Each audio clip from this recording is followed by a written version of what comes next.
Welcome to Money Wednesday, another episode of Powerful Women Today, where we champion and empower women's emotional and financial independence. We have, of course, the expert on financial independence, Rosanna Lamana, who is a partner with Fuller Landau, an accountant, CPA, and so many expertise that it's hard to cover them all. So welcome, Rosanna. Thank you. Welcome, everybody. Good to be here again.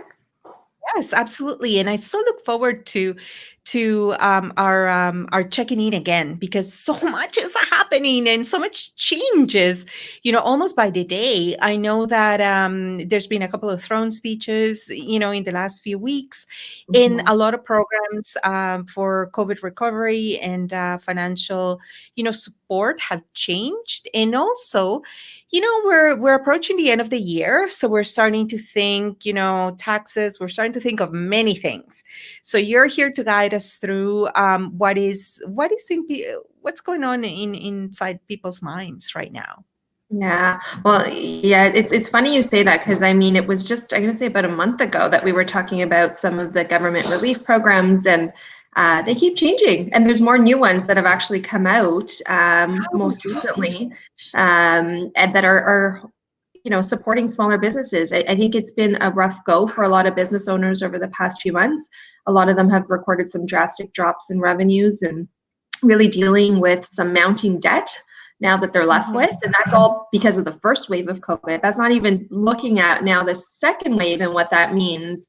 I know a lot of business owners took advantage of that Canadian business account, the $40,000 loan from the government. Well, they've proposed an additional $20,000, with half of that being able to be kept by business owners should they repay it by December of 2022. So that's a welcome to many business owners, but yet that also is going to add to the mounting debt that's there. And at some point, we're going to have to pay this back. And although it might seem like ways away, you still need to plan for it, manage it, because there's just so much that could happen during the next couple of years, that there's just so much uncertainty and so much unknowns that we really just need to kind of manage our money. It's almost like saving for retirement.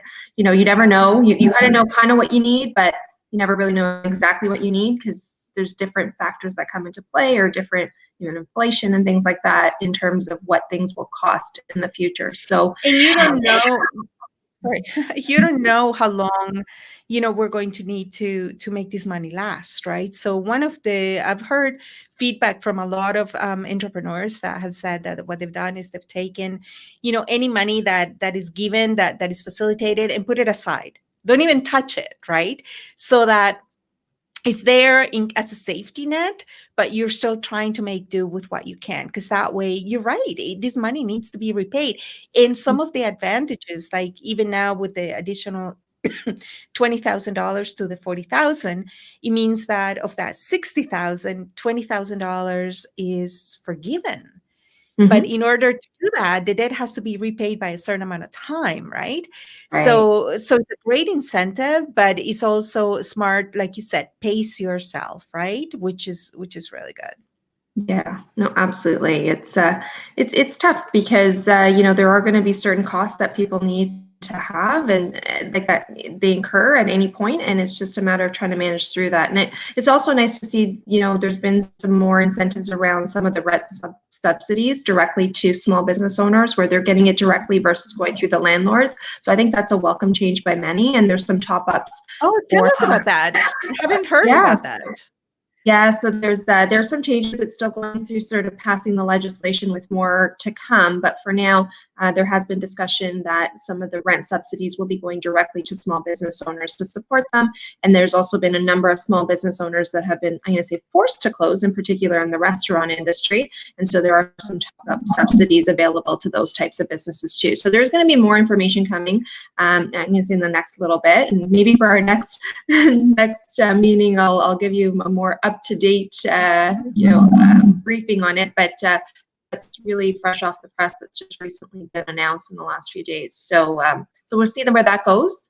But nonetheless, for business owners, in terms of debt mounting and things to do, and trying to keep some money aside, I think it's also important that, there are some government programs where there's lending, but there's also a lot of business owners that are actually seeking new financing, or more financing from their lenders, primarily through their banking institutions.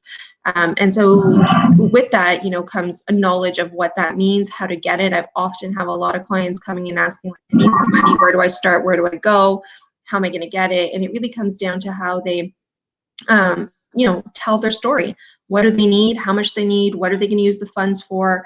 What's their business plan? How do they plan to execute on that? These are all things that the lenders need to understand to get some comfort before they give additional financing or new financing to business owners. So usually where it starts is it Especially tends to. for the Yeah, sorry, go ahead. No, go ahead. I was just thinking, I love what you're saying, because even the BDC and EDC in our case, all these loans that are guaranteed, they're co-guaranteed by the government, right? It still needs to go through an application process, Yeah, right? And you absolutely. still need to have a strategy in place, which working with someone, like yourself, can help have that conversation and to see what, you still have to qualify for it. It's not a sure thing. Yeah, exactly. It's not just because you had gotten an operating line in the past doesn't mean you're going to get an operating line today. Things have changed. Lenders look at different things when they look at, obviously one of the things they look at is your financial position. So looking at your balance sheets, looking at your income statement and what your profitability is, are all important measures. A lot of lenders start by looking at what your ratios, they'll do some calculations on ratios, and some business owners know that, others don't realize it, but they're crunching some numbers in the background and comparing how your business is doing to a particular benchmark that they use, and that's going to really contribute to some of the lending decisions. So that's kind of the starting point, and then once you kind of get past that, those ratios and whether you're in line with what their expectations are, your ability to, pay down that debt, or, the liquidity of the company are all obviously super important. Once you get past that, then they are looking to understand what's your strategy, what's your cash flow forecast look like, what's your business plan, how are you going to execute on it? All of those things are super important to the lenders before they give you any money. And even though they're backed and guaranteed by EDC and BDC, there's a reason why the lenders, like the banks, are the ones that are administering the program, because they've got the processes and controls in place, and to be able to understand and determine who should get what financing and how much they can afford, and making sure that they're managing the risks as well. So And like you said, also, know that money has to be paid back, right? So I still think that the name of the game, yes, it is meeting your obligations, but also in knowing, how to be a bit more aggressive in taking responsibility for what you can do. So you can renegotiate things. You can renegotiate maybe, the terms of payments. Like we spoke about before, cash is queen, right? yeah. So trying to, just because this money is given to you, you still need to cut back. You still need to examine every single expense and try to either ask yourself, do I still need to do these? Yes, we still need to keep the economy going and supply chain and all the services and all that. But there's always some discretionary expenses that you can examine and say, am I going to borrow money that I need to repay in order to keep paying for something that I may not necessarily need right now? Yeah, absolutely. And that's really critical, because there's obviously some, I'm going to call them fixed costs that, you need to pay those costs no matter what. And rent is one of them. If you're paying that, it doesn't matter how much money you make or how many sales you have, you still have to pay that. So to be able to cover that cost is huge. And when we look at, some of the statistics out there right now, I know there was a recent survey that was put out by the BDC, where they had reached out to a number of small and medium-sized businesses who were actually hit really hard by the pandemic in the early months. They actually reported back that there was actually a 76% decline in revenues for most of those small, medium-sized businesses in the early, and that's massive. So if you think 76% of your revenues falling, how are you going to manage and control your costs? Like, most people don't, like, their costs are well over are more significant than that drop in the revenue, and it'd be very difficult. So yeah, you know what, let's look at some of the discretionary spend. Let's see where we can renegotiate some contracts to help save some money. But that's why these programs, like some of these rent relief programs, are so important, because rent is a fixed cost, and in some cases for many business owners, depending where their business is located, those rent numbers could be pretty high and one of the more significant expenses on their income statement. So very difficult to trim costs. You can go to your landlord as much as you can to sort of beg and plead, but ultimately you're at their mercy in terms of what that rent will be and how you'll be able to both sort of work it out to come to a place that sort of is mutually beneficial for both, knowing that you both have expenses that you're exactly. That's what I mean. It's a bit of a domino effect, right? Mhm. And this is why we cannot collectively bring the economy to a halt, because at some point, like, it has to continue to flow, right? Just like we cannot not pay rent because again, that landlord pays taxes, or that landlord pays some of the other peripheral services to keep it going. So it is not about coming to a halt, but it is definitely about finding different ways of doing business, and it can be as simple as re-examining how much square footage do you have? It's not about closing down, but it's like, do you need that much space, right? And can it be flexible? Like, even we try to be very transparent here at Powerful Women Today, and even our offices, like we have right now, having for a small to mid-sized company to have an office location, a commercial location, when you could easily be working from home, is a bit of a luxury, right? But for us, it means a lot, and we continue, but we do have spare space. Like, we don't need it all, so we partner up with another professional that also needs some space, but not all the space, in that helps mitigate the fixed expense nature of rent, right? So things like that, right? If you have boardrooms that can be rented out, or if you have offices, especially if you have leases, right? Because you're committed. It's not like you can exit that lease without a big exit payment, right? And know that all your obligations, especially the long-term ones, come with some exit cost, and that needs to be evaluated, whether it's worth incurring that cost opposite to you know to the alternative, right? Yeah, yeah, absolutely. And I think you hit on a good point too, in terms of business owners really collaborating and partnering together to support each other. I think that's come out sort of loud and clear from the pandemic. And what I mean by that too is just, consumer preferences and behaviors have been changing so much that some, companies, for example, they might be offering certain products. Like, I think we can all relate to food. The grocery stores, there's lots of food that, everybody's got to go eat and buy food, but they're having a hard time and struggling to get, some of those deliveries out there from an online ordering perspective, that, you see them partnering with various other organizations, like the Instacarts or the Uber Eats, where people are bringing the food to the location. So it's kind of a win-win. Like, if you can kind of partner with a business that sort of lines up with what you're offering and how you can better serve the end consumer, I think those are the ones that are really, I'm going to say, either staying afloat or doing really well for themselves in terms of being able to continue to carry on business. Because some of them, unfortunately, depending on what product or service you offer, are completely shut down, and there's nothing they can do about it. And to know, our entire I like that how you mentioned that our consumer behavior and our business behavior is changing. I know Mhm. before, there was a bit of a stigma about running a business from your home, and I've filled out many applications, with different organizations, not even lending, but different organizations, and I'm not going to name anybody, but one of their categories to consider you being part of their affiliates was that you had a commercial location, right?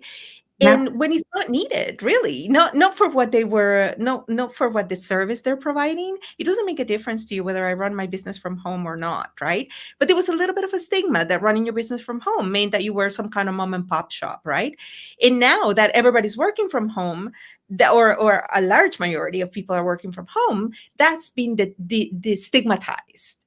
Yeah. And I keep reading again and again in publications that the exit out of COVID, the business strategy exit out of COVID is digital for most businesses. Mhm. So, Mhm. and we were speaking that, just like we went from like records to CDs to MP3s, the music didn't die. It was just the way delivered.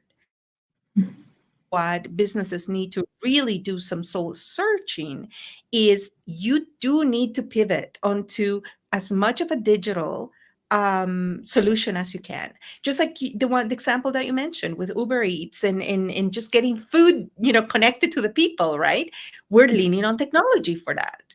So Absolutely. before they were just spending their money, these grocery stores or these restaurants were spending their money on advertising, on trying to get the food in the door, where now some of that budget needs to go onto commissions and partnership agreements with the delivery method, right? So change is the name of the game right now. Yeah. Change is the name of the game. You don't need to completely discard when you think switching digital, I think that scares a lot of people. It's like, oh, well, my business doesn't translate digitally. And I have to tell you, every business translates digitally, right? At some point of the sales funnel, you can optimize and you can put on a digital solution so that you are able to still try to capture some revenue dollars in between the time that we go back to live. And some stuff, we were just some stuff may not come back. Simple as Mhm. that. We were just speaking about the paid speaking industry, right? Where Mhm. there were a lot of paid speakers, right? Well, those paid speakers needed a stage, and that stage happened live. And you know what I mean? And I'm telling you, the way we're going is going to be a long time before we go back to large gatherings of people where most people feel safe, to the point where there's stages, to the point where there's stages that are paying speakers. You know what I mean? Mhm. So all that industry has had to pivot and has had to learn to do things differently and find ways to reduce costs that they may not need, right? And before, part of being a paid speaker was having, one to be one of the credible and the elite ones, was that you were a published author, because you needed those books in hand to hand out when you were speaking. Well, now you're not speaking anymore. So now, you Right. know what? You just need a digital version of your book. So now you're saving a lot of money on the printing. So now you can turn around and use that money towards, paid advertising campaigns on social media. Again, right? It's just a reshifting of resources so that you're still in contact with you're still bringing your solution to your audience. Yeah, absolutely. I think it's super important. And that's a great example of an industry that's obviously been hit hard by, the pandemic. Mm, for sure. When you speak of Mhm. monitoring your ratios, Mhm. most people that are not in the accounting world, or that, are sane enough not to be needing in financial lingo. What is Yeah. that? What do you mean when you say monitor your ratios? So what I mean by that really comes from knowing first what your ratios are, and some of the ones that are looked at in particular. I'm going to say in relation to some of the debt that's granted out. So some of the loans that you take out from the banks, there's some key ratios that the banks look at, and one of them is a current ratio, which is also a liquidity type ratio, and that's really just looking at your current assets versus your current liabilities.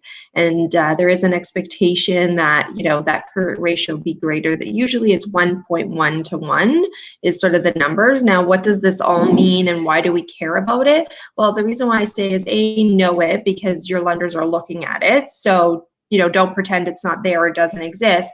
but it also could drive some of the decisions that you make as a business owner.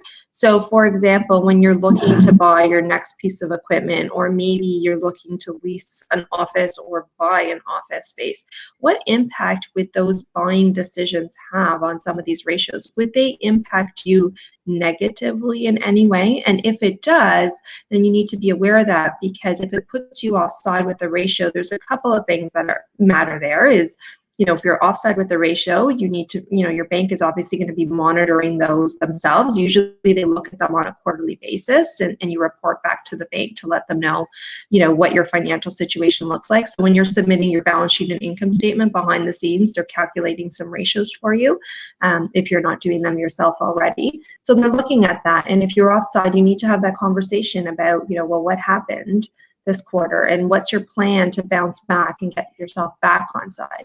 And if there isn't a clear plan, or they see some sort of risk, they could, if they wanted to, actually call the loan, and you would have to pay that back. And where would that cash come from? Which could, and if you don't have it, it could really cripple a business, or it could be a business owner injecting personal cash into the business to try and get that paid off. So there's lots of ramifications to not knowing. And sometimes when we make our business decisions, if we're not thinking about those business decisions and the impact on the ratios, I think it's detrimental to the business community, right? One very important ratio that I remember from working in corporate and even now as an entrepreneur, when banks are looking at lending money to you, is called the servicing ratio. Debt service. And that means that whatever repayment that you need to make needs to be, I believe it was 10%. It may have changed now with the current economic climate, but it meant that your payment could not be more than 10% of your revenue, right? That you were bringing into the business. After your expenses, so revenue less expenses, and then the payment could not be more than 10%, because it meant that you were overstretching yourself. It's the same way when you're buying a home, and they say, "Give me all your monthly expenses, because your living debt should only be a certain percentage of your income." So that's basically what they're saying, right? When you're looking at this ratio, means percentages. So what percentages that represent of the income you're bringing in? Because if if a loan that's given out to you, it's going to mean that is 50% of the money you're bringing in is what you're paying back. Clearly, is more money that you can afford to borrow. Exactly. And so this is understanding your numbers before you actually apply, or before you actually consider all the different programs, is a good way to not be disappointed or surprised, or to be thinking or counting on a solution that might not be applicable to you. Absolutely. And you hit on another good point. When it comes to some of these ratios, if you are looking to apply for some financing, having some, I'm going to say, good results in terms of your ratios could actually help you get lower cost debt. The interest rate could be more favorable, which in the long run could save you some money as well. So yeah, definitely. And this is a part that a lot of people don't realize. Not everybody pays the same interest rate. Right. Right. That's why I'm plus. That's right. And you know what? And it's so counterintuitive, because the people that need it the most end up paying the higher percentage, right? So people that can afford it the least end up paying the higher percentage, which is not always fair. But aside from good results, I'm always amazed how reasonable a lot of the lending institutions in organizations are, because you do need good results. But say that you don't have good results, what you need is a good reason why. Right? It could be that you are working on a project that you don't get paid, or you do not get to recognize the revenue until a certain amount of time, right? Like, there's a reason why you're not performing how the average of your industry is performing, or what the expectation is. And if you have a solid reason why, they will work with you. In fact, I've been at, you and I attended many angel capital and investor forums. And there's many times that there's companies that are losing money, and I don't mean a little bit of money. They're losing like $500,000. They're projecting to lose millions or $500,000, and investors will still invest in them, right? Because they're explaining the pattern. They're explaining they have a good economic and financial story, because your business is a story, just like your corporation has personality, is deemed a person. Not a person, is deemed, what corporations are deemed, yeah, and they have a personhood. But if your business is telling a story in the ratios and the stories, in the percentages and in the expenditures, and each line of your expenses as a percentage of your revenue tells a story, right? And there are guidelines for it. They're saying, you should not be spending, and these shoulds are just from good business practices, not so much from, you know not just someone pointing their finger and tell you you should not be doing this. These are proven patterns, right? They say, what, your salaries, that your cost of goods on salaries should not be more than X to generate income, right? Because by the time it trickles down, if your percentages are off, your profit will be off. If you're expecting to realize 30%, 40%, 50% profit on what you're selling, that means that you got to control and contain the expenses that come with it. So Absolutely. sitting down with someone like, and I know there's a reason why you are, our mentor expert on the topic, is because you're very good at explaining this to people. And I know I'm fortunate to have, been an accountant in the past, so it makes it easier being an entrepreneur. But I also work with a lot of entrepreneurs that really, this is an area that is being, delegation by abdication. Like they think that having a bookkeeper or having an accountant at the end of the year, that's all you need for taxes. When in fact, you need to be understanding what story your business is telling you every single month. No, Right? absolutely. And it's just all so common to hear it. It's all too often we see, so, and hear that, it's somebody else, it's like someone else is looking after it for me, and it really doesn't factor into the decision making when it should. And you really need to realize and understand what your financials are telling you, so it could help tell that story, which And by is then you're exactly. reacting. If you Yeah. only see your accountant at the end of the year when taxes are done, by then it's reactive. Like there's nothing you can do about it. Too This late. should Yeah. this should be a quarterly exercise, and under the current climate, maybe even more frequent than that. Especially if you're applying for loans, or you're trying to seek financing, or you're trying to, inject some capital into your business. There's so many ways to raise money, and you just gotta know that not all money is equal, right? Sometimes is more I always tell my business partners that it's cheaper to pay interest than to pay dividends.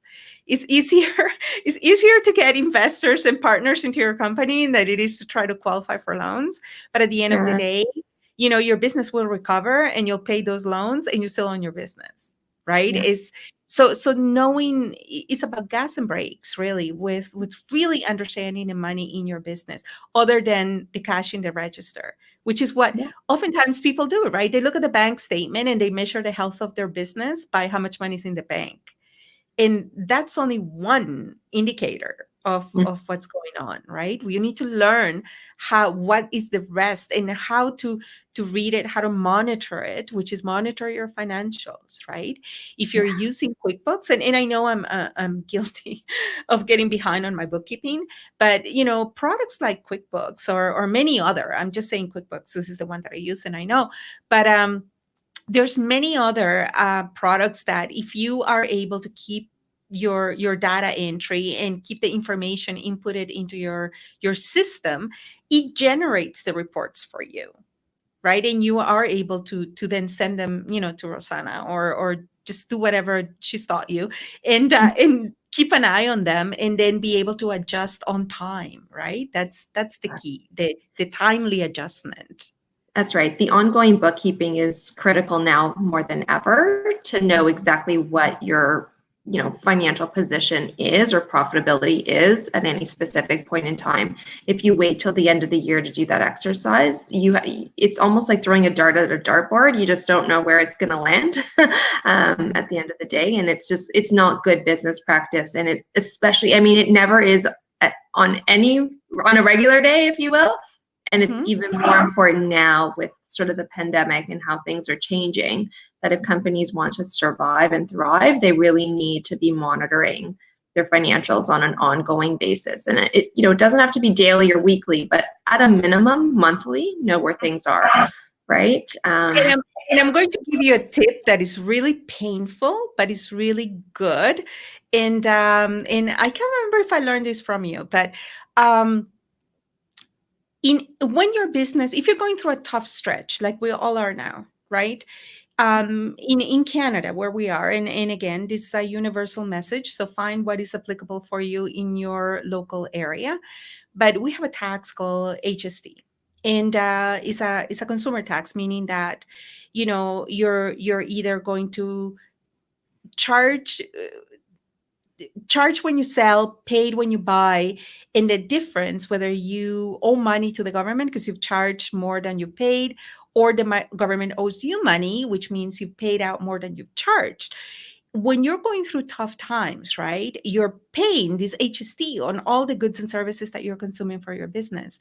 And especially if you're experiencing a 76% drop in revenue and you're still fulfilling a lot of your expense commitments that you're paying out that tax, changing your filing frequency to maybe even quarterly means that you can get those refunds like once a quarter, right? Especially if you have money coming to you, instead of waiting until the end of the year to file your taxes and then get a refund. But that goes back to the point that Rosanna made. Stay on your bookkeeping, right? And which means more work, instead of doing that proverbial, I'll do it at the end of the year, or I'll do it whatever, right? You stay on it. And if you see that you have a refund, and the same with the tax liability, even if you have a tax liability, right? It's easier to pay the smaller payments than it is at the end of the year where you have to come up with the money. Yeah. So that's one little tip that I know that is easily done. And if you've experienced that kind of drop in revenue and you're still, finding ways to meet your obligations on the expense side, that's a way to get a little bit of money back on a frequent basis. And now I'm dispensing tax advice. My goodness. Okay, it's just that kind of day. So if you need to get a hold of Rosanna, you can, email her at rlamana@fullerllp.com. And you have your phone number. You always disclose it. You're very generous that way. And are people able to book a discovery session with you? How does it work if somebody needs to get a hold of you? Absolutely. Feel free to reach out. Any questions that you have, I'm happy to help answer them. I'll be honest, it's difficult times for everybody. I feel that it's extremely important to help support as many business owners as we can through the process. And it doesn't cost you anything to pick up the phone and have a quick conversation and talk about any questions or advice that you might need. And obviously, if there's something that leads to some sort of larger project or engagement, we'll obviously talk about that. But I do encourage everybody to reach out. I'm happy to help answer any questions or help you navigate the current landscape right now. I know it's overwhelming for many. Wonderful. And exactly what you said, if you are an expert in a particular niche that the world needs right now, it is time to give forward. Reach out to us at Powerful Women Today, info@powerfulwomentoday, and .com. And by all means, we're always looking for elite. There's an application process. It's not just everybody, because we need to make sure that we are, offering the best of the best advice. And absolutely reach out to us, have the same conversation, find out what Powerful Women Today through our PWT 10X program can do for you to grow your brand, bring awareness to your solution, and to make sure that the world knows how wonderful and incredible you are. So thank you, Rosanna. It's always an absolute joy to have you. And we hope to see everyone at our chapter launches. We are opening chapters throughout North America, US, Canada, and Latin America. And the reason for it is because everyone is turning to leverage in the aggregate, reducing your expenses, working together. You don't have to be isolated through these. And, as a result, our community is growing. And by all means, reach out. You can open a chapter and earn money, or you can just simply join us and, grow with us and lead with us to all the women in the world. So thank you so much. And we will see you guys on Friday, not with David. This Friday is a surprise who our guest is. So we will see you then. Stay safe, follow guidelines, and stay strong. Take care. Bye. Bye.